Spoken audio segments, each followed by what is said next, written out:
as nested loop. So we are going to discuss regarding for loop and while loop.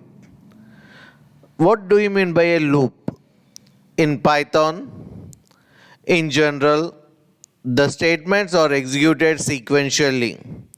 The first statement in a function is executed first, followed by the second, and so on.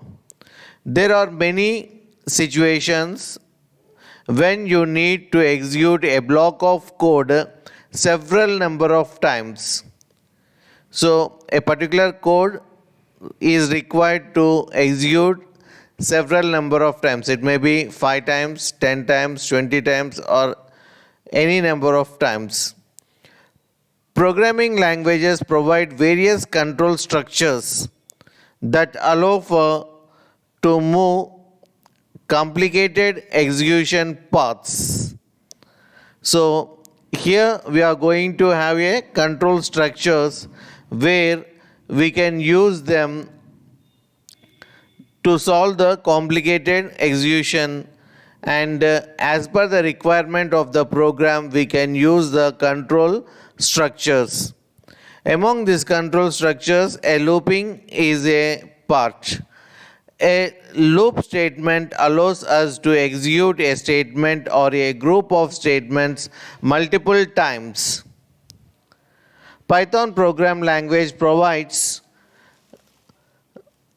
looping structures that can handle as per the requirement of the program.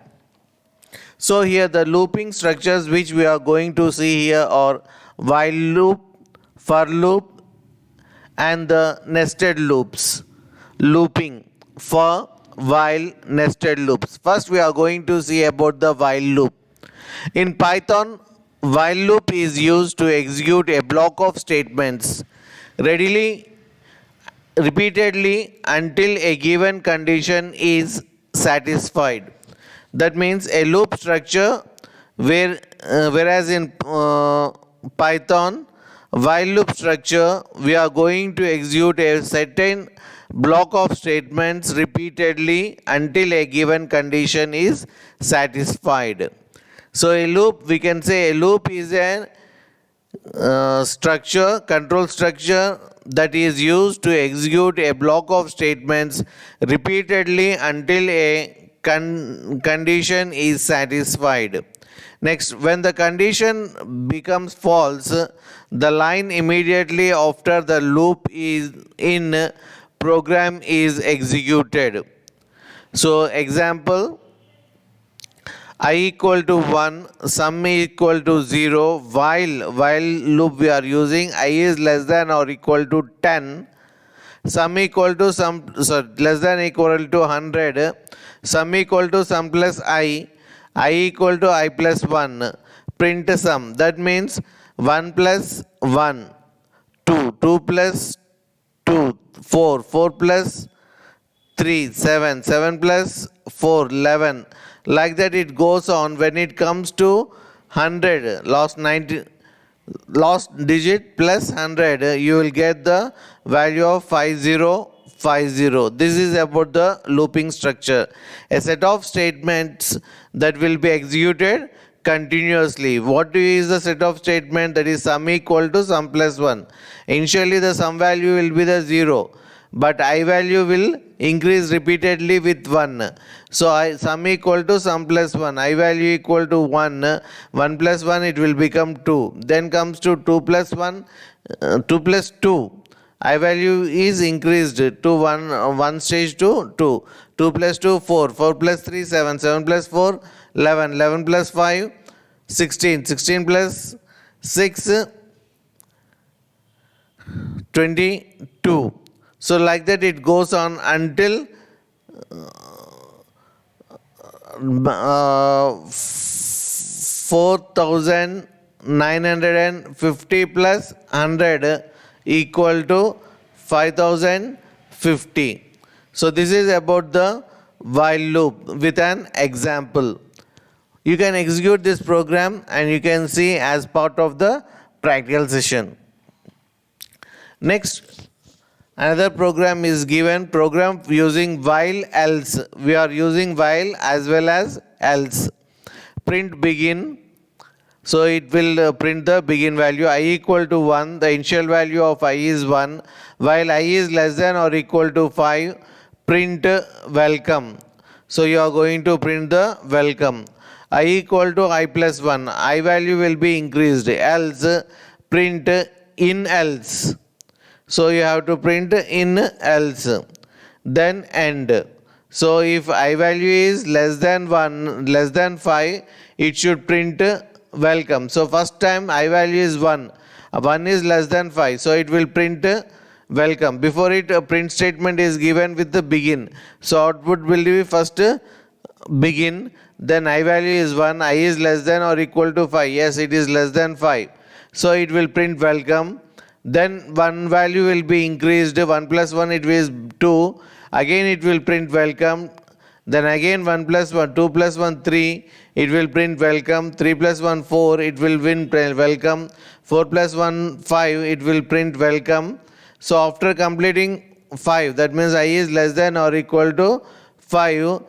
Then after I becomes 5, it won't go to the next as 6, but it will come to the else statement, then in else, then end. So this is all about the while else program.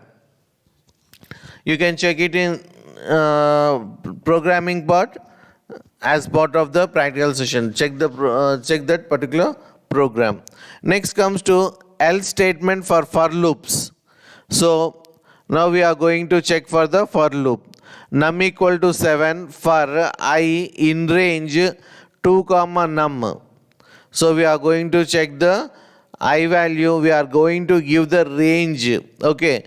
If I percentage num percentage I equal to 0, that is modulus of num with I equal to 0, then it is not a prime number. Then break, else it is a prime number. So this program is meant for to identify the prime number. So depending upon the number we given, that is the 7, it will check whether it is a prime number or not. See here, the for statement, for loop executes the given logic with respect to every element of the iterable object. Syntax for variable name in iterable object. Numbers 0, 1, 2, 3, 4, 5, 6, 7, 8, 9. For x in numbers, double colon, print of x.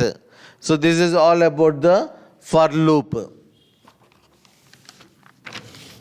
So loop type description, while loop.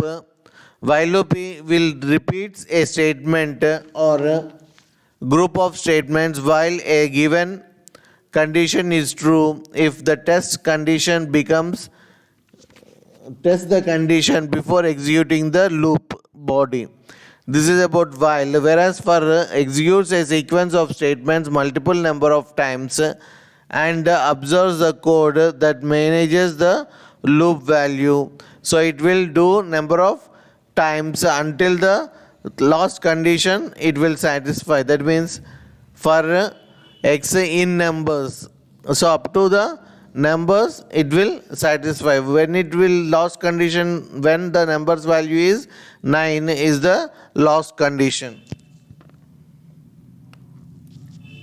By this before going to close, one more concept which I have to say is the nested loops.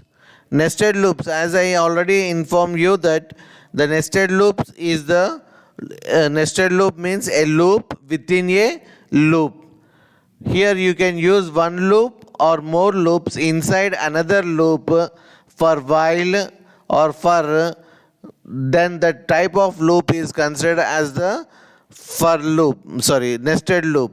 We can even use the do while loop, but it has no use since it's totally outdated. It will do the execution first and then it will check. So here we are going to consider only the for loop, while loop and nested loops. By this, today's session is completed. Thank you. Hope you all understood well. Thanks a lot.